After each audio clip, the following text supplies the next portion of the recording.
బంగాళాఖాతంలో ఏర్పడిన వాయుగుండంతో రాష్ట్ర వ్యాప్తంగా విస్తారంగా వర్షాలు కురుస్తున్నాయి.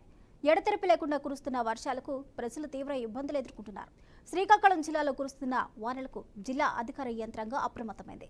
భారీ వర్షాల నేపథ్యంలో ప్రజలకు కావాల్సిన మౌలిక వసతుల ఏర్పాట్లకు చర్యలు తీసుకుంటున్నట్లు కలెక్టర్ స్వప్నిల్ దినకర్ తెలిపారు. ఆస్తి ప్రాణ నష్టం జరగకుండా తగిన చర్యలు తీసుకుంటున్నామంటున్న కలెక్టర్ స్వప్నిల్ దినకర్తో మా ప్రతినిధి రాము face to face.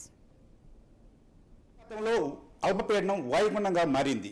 Gopalpur Visakhapatnam మధ్యలో కలింగపట్నం దగ్గర తీరం దాటే పరిస్థితి ఉంది. అయితే ఈ పరిస్థితుల్లో శ్రీకాకుళం జిల్లాకు సంబంధించి ఎలాంటి ముందస్తు చర్యలు చేపడుతున్నారు, అదేవిధంగా చూసుకుంటే నాగావళి, మూసిధార నదీ ప్రాంతాల పరిహార ప్రాంతాల్లో లోతట్టు ప్రాంతాల్లో ఎలాంటి చర్యలు చేపడుతున్నారు మనకు సంబంధించి జిల్లా కలెక్టర్ స్వప్నిల్ దినకర్ మనతో పాటు ఉన్నారు. ఆయనతో అడిగి మరిన్ని విషయాలు తెలుసుకునే ప్రయత్నం చేస్తాం. ఇన్స్టిట్యూషనల్ ప్లేసెస్లో అంటే హాస్పిటల్స్ దగ్గర ఉన్న హాస్పిటల్స్లో ఆల్రెడీ మూవ్ చేయడం జరిగింది.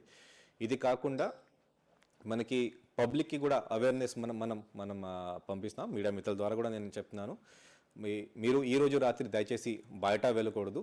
మీరు ఎక్కడైనా కచ్చా హౌసెస్లో ఉంటే దయచేసి దగ్గర ఉన్న పక్క హౌస్కి వెళ్ళండి, లేకపోతే దగ్గర ఉన్న గవర్నమెంట్ బిల్డింగ్కి, స్కూల్ కానీ, లేకపోతే సైకిల్ సెంటర్ కానీ, లేకపోతే ఏదైనా ఆఫీస్కి కానీ దయచేసి మీకు షిఫ్ట్ చేయడం జరుగుతుంది. అక్కడ ఉన్న కావాల్సిన అన్ని ఉపయోగాలు అంటే మన సివిల్ సప్లైస్ డిపార్ట్మెంట్ నుంచి మీకు అన్ని సదుపాయాలు మీకు ఇవ్వడం జరుగుతుంది.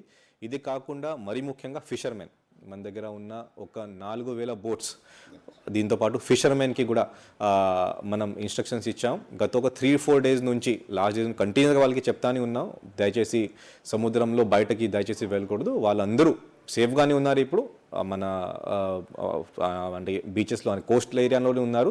అయినా సరే ఎక్కడైనా అన్టువర్డ్ ఇన్సిడెంట్ జరిగితే వాళ్ళ కోసం అక్కడ లైఫ్ గార్డ్, అక్కడ లైఫ్ జాకెట్స్, బోట్స్ కొన్ని స్పెసిఫిక్గా ఎంఆర్ఓతో పాటు పోలీస్కి హ్యాండ్ ఓవర్ చేసాం. ఏదైనా జరిగితే ఇమీడియట్లీ వాళ్ళు రెస్క్యూ ఆపరేషన్స్ కోసం ఆ బోట్స్ కానీ ఆ లైఫ్ గార్డ్స్ వాళ్ళు వాడవచ్చు. వర్షం రావడానికి అవకాశం ఉంది కాబట్టి మన నాగావళి, వంశధార రివర్ పక్కన ఒక 8 మండలు ఉన్నాయి. అది కూడా మనం అందరూ అప్రమత్తంగా ఉండాలి. 8 మండల్లో కొన్ని విలేజెస్ కూడా స్పెసిఫిక్గా మనం ఐడెంటిఫై చేసాం.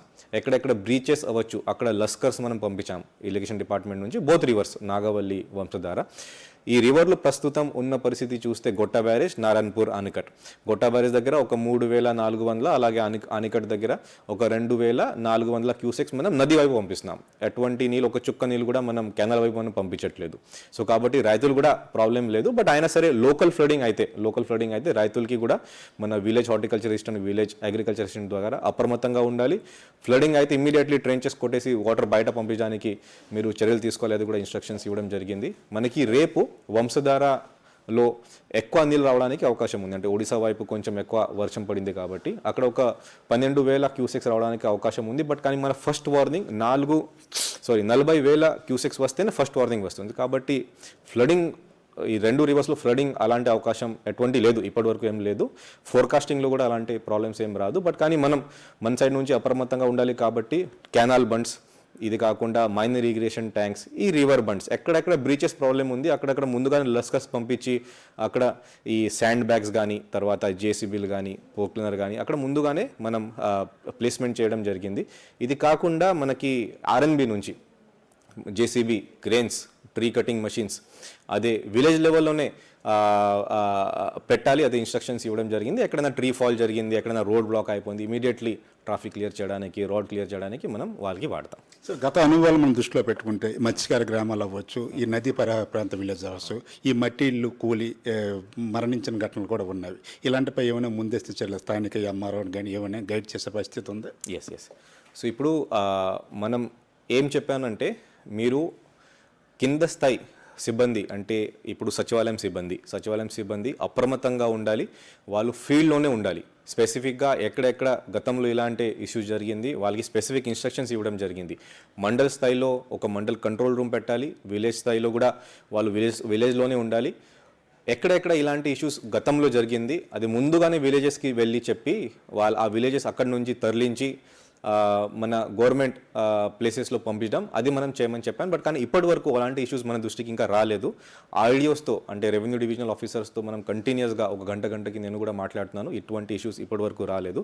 బట్ అయినా సరే ఎక్కడైనా ఇలాంటి ఇష్యూస్ వస్తే ఇమ్మీడియట్లీ దగ్గర ఉన్న గవర్నమెంట్ బిల్డింగ్కి లేకపోతే దగ్గర ఉన్న పక్క బిల్డింగ్కి మనం షిఫ్ట్ చేయాలి. అదే ఇన్స్ట్రక్షన్స్ కూడా మన కింద ఉన్న సిబ్బందికి మనం ఇచ్చాము.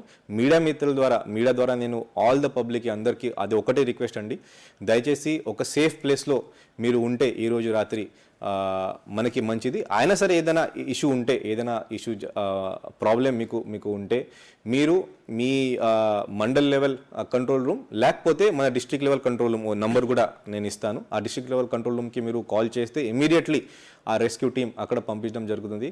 కాబట్టి మనం డిస్ట్రిక్ట్ తరపున, డిస్ట్రిక్ట్ అడ్మినిస్ట్రేషన్ తరపున, ఇక్కడ నుంచి పోలీస్ కూడా అందరూ పక్కాగా మనం సిద్ధంగా ఉన్నాం. నో ఇష్యూస్, ఫీల్డ్లోనే ఉంటాం. ఈరోజు రాత్రి సెలవు కూడా ఎవరికి ఇవ్వలేదు, అందరూ స్టేషన్లోనే ఉండాలి, అదే ఇన్స్ట్రక్షన్ కూడా ఇవ్వడం జరిగింది. సో కాబట్టి అందరూ అప్రమత్తంగానే ఉన్నారు. ఇంకొకటి నేను మర్చిపోయాను, మన ఈ హోర్డింగ్స్ ఉంటాయి, రోడ్ మీద హోర్డింగ్స్ ఉంటాయి, పెద్ద హోర్డింగ్స్ ఉంటాయి, అది అన్నీ రిమూవ్ చేయమని ఇన్స్ట్రక్షన్స్ ఇచ్చాం.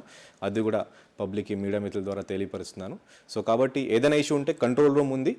ఏదైనా మెడికల్ ఇష్యూ వచ్చింది అంటే మెడికల్ స్టాఫ్ కూడా అక్కడే పిఎస్సిలో వాళ్ళతో పాటు ఉండే మందు కూడా అక్కడే ఉండేలాగా మనం ముందుగానే ప్రీ ప్లేస్మెంట్ మనం చేసాం.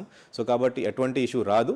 ఏదైనా ఇష్యూ ఉంటే కంట్రోల్ రూమ్కి దయచేసి కాల్ చేయండి. చాలా ఎక్కువ తీర ప్రాంతం ఉన్న మన జిల్లా, ఈ మత్స్యకారులకి ఈ వేటకి వెళ్ళే పరిస్థితి లేదు. వాళ్ళకి ఏమైనా ఫుడ్కి సంబంధించి ఏమైనా ఇచ్చే పరిస్థితి ఏమైనా ఉందంటారు? గతంలో కూడా దీనిపై ఒక ఇదేనేది వచ్చింది, అంటే మాకు వేట నిషేధం అయ్యే టైంలో ప్రభుత్వం నుంచి మాకు ఎలాంటి సహకారాలు కూడా అందట్లేదు అనేసి, అలాంటి ఏమైనా ఏర్పాట్లు ఉన్నాయంటారు? దీని మీద నేను మన ఆనరబుల్ మినిస్టర్ సార్ దృష్టికి తీసుకువెళ్తాను. ఖచ్చితంగా దీని మీద కూడా ఒక సొల్యూషన్ వస్తుంది.